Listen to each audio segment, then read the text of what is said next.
হাওড়ার নতুন ক্যাফের নাম নাকি ক্যাফে নেপোকুচু। এখানে পাওয়া যায় দুর্দান্ত সব খাবার দাবার, চাইনিজ এবং কন্টিনেন্টাল খাবার দাবারের সাথে সাথে যেখানে পাওয়া যায় কোল্ড কফি এবং লেমন জিঞ্জার টি এর মতন বেভারেজ, সাথে আবার ইনডোর এবং আউটডোর স্পেস মিলিয়ে দারুণ একটা অ্যাম্বিয়েন্স। গত বছর অর্থাৎ 2024-এর ডিসেম্বরে ওপেন হয়েছে এই ক্যাফে। আর হাওড়ায় কোনো নতুন ক্যাফে খুলেছে অথচ হ্যাংলাস ডে আউট সেখানে গিয়ে পৌঁছয়নি, এমনটা তো হতেই পারে না। তাই চলে গেছিলাম হাওড়ার এই নতুন ক্যাফে এক্সপ্লোর করতে। আর আজকে আমার এই ভ্লগে শেয়ার করব এই নতুন ক্যাফের ঠিকানা সহ বাকি সমস্ত ডিটেলস। তাই যারা এক্সাইটেড তাদের বলছি ভিডিওটা কিন্তু স্কিপ না করে শেষ পর্যন্ত দেখতে হবে। নমস্কার, আমি বৈশাখী ফ্রম হ্যাংলাস ডে আউট, আর আপনারা দেখছেন আমার সম্পূর্ণ নতুন একটা ইউটিউব ভ্লগ। আমি আজকে চলে এসেছি হাওড়ার একটা নতুন ক্যাফেতে, যার নাম হলো ক্যাফে নেপোকুচু। জানি নামটা একেবারেই অন্যরকম। ক্যাফে নেপোকুচু কেন এই ক্যাফের নাম সেটা ভেতরে গিয়ে জানবো। তার আগে চলো ভেতরে যাওয়া যাক।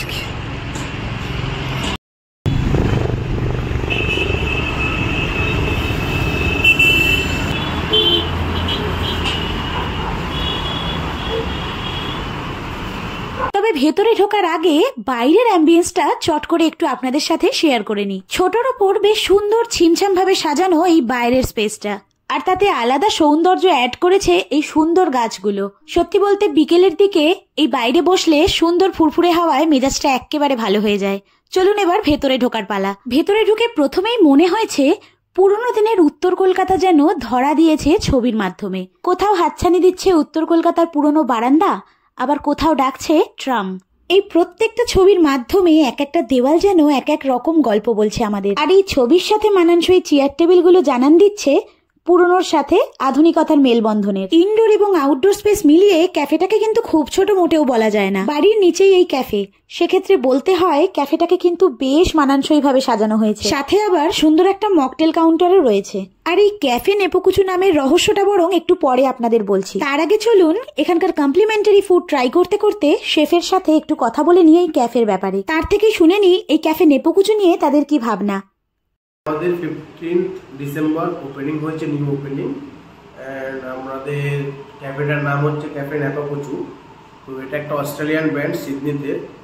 তো ওখানকার ব্র্যান্ড। এখানে আমরা একটা ক্যাফে খুলেছি। আমাদের চেন করার ইচ্ছে আছে যে আমরা একটা থেকে অনেকটা করবো, অনেক কটা আমরা অনেকগুলো দেখছি কলকাতায়। তো হয়তো নেক্সট মান্থ আমাদের খুব তাড়াতাড়ি একটা ব্রাঞ্চ ওপেন হতে চলেছে, ওপেনিং হচ্ছে। আর খুব ভালো খাওয়ানোর জন্য আমাদের এটা উদ্দেশ্য যে আমরা ক্যাফেতে এখন হয়ে গেছে হুক্কা প্লাস আপনার ড্রিঙ্কস, অ্যালকোহল, এইসব ব্যাপারগুলো আমরা চাইছি না। আমাদের ফ্যামিলি রেস্টুরেন্ট টাইপেরই ক্যাফে, যে আপনারা ফ্যামিলি নিয়ে এসে এখানে খেতে পারবেন। কোনো একদম খুব সুন্দর অ্যাম্বিয়েন্স আছে। কি কি ধরনের খাবার পাওয়া যায়? আমাদের বেসিক্যালি চাইনিজ অ্যান্ড কন্টিনেন্টাল। চাইনিজে আপনি খুব ভালো chilli chicken, fried rice, crispy chicken, dragon chicken. কন্টিনেন্টালে pizza, cheese ball, mushroom duplex, broccoli duplex.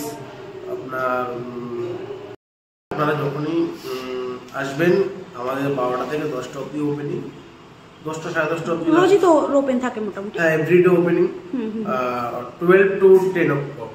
আচ্ছা, যাই হোক, কথাবার্তা তো অনেক হলো, এবার খাবার প্রসঙ্গে আসা যাক। প্রথমে আমরা অর্ডার করেছিলাম একটা লেমন জিঞ্জার টি। এখন দেখি বেশিরভাগ ক্যাফেতেই প্রিমিক্স টি ব্যবহার করা হয়, মানে যেটাকে রেডিমেড টি। এই ক্যাফেতে কিন্তু সেটা করা হয় না। এই চা খেলেই সেটা বোঝা যায়, একেবারে খাঁটি স্বাদ, এক চুমুকেই মন ভরে যায়। এরপর চলে এলো আমার পছন্দের আরো একটা ড্রিঙ্ক, কোল্ড কফি। একেবারে সিম্পল ছিল আর খেতেও কিন্তু দুর্দান্ত না হলেও বেশ ভালো ছিল। এই দেখুন, দামটাই বলতে ভুলে গেছি। কোল্ড কফির দাম ছিল 100 টাকা, লেমন জিঞ্জার টি এর দাম ছিল 50 টাকা। বেভারেজ হলো। এবার সরাসরি চলে যাব ফুডে। প্রত্যেকটা খাবার কিন্তু অর্ডার দেওয়ার কিছুক্ষণের মধ্যেই পেয়ে গেছি।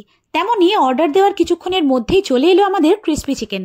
প্রথমে ভেবেছিলাম বোধহয় ফ্রাইড চিকেনের মতো কোনো স্ন্যাক্স হবে, তারপর দেখলাম রীতিমতো সসে টস করা। এর দাম নিয়েছিল 250 টাকা। আর খেতে কেমন ছিল দাঁড়া নাকি টেস্ট করি, তারপর তো বলবো। এক্সপ্রেশন দেখে আশা করি বুঝতেই পারছেন। যেটা বলছিলাম, ভীষণ ফ্লেভারফুল খেতে।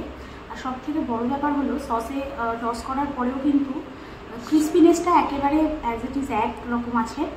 খুব সেই কারণে আরও খুব ভালো লাগছে, কারণ ম্যাক্সিমাম জায়গাতেই দেখেছি এই ক্রিসপি চিকেন করতে গিয়ে যেটা করে, এই সসে টস করতে গিয়ে ব্যাপারটা সগি হয়ে যায়। এক্ষেত্রে কিন্তু সেটা নয়, ওই জন্য ফ্লেভারফুলের সাথে সাথে বেশ ক্রিসপি আছে, যে কারণে ওভারঅল ব্যাপারটা দারুণ লাগছে খেতে। এরপর চলে এলো আমাদের অর্ডার করা পরবর্তী item, cream of chicken soup, যার দাম নিয়েছিল 180 টাকা। যেহেতু দুজনে শেয়ার করে খাবো তাই 1/2 করে দিতে বলেছিলাম। জানি স্যুপটা দেখে খুব একটা ক্রিমি মনে হচ্ছে না, আমিও সেটাই ভাবছিলাম। চিকেন স্যুপ হিসেবে খেতে কিন্তু দুর্দান্ত ছিল, আমার তো বেশ ভালো লেগেছে।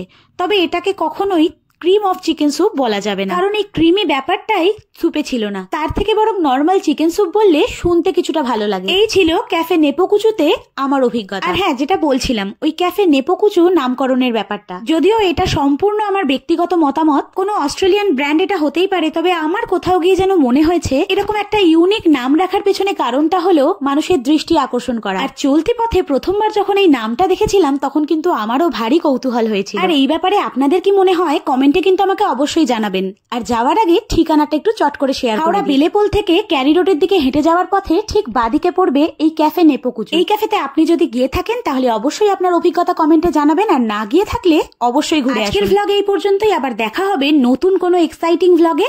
টিল দেন টাটা, সবাই খুব ভালো থাকবেন।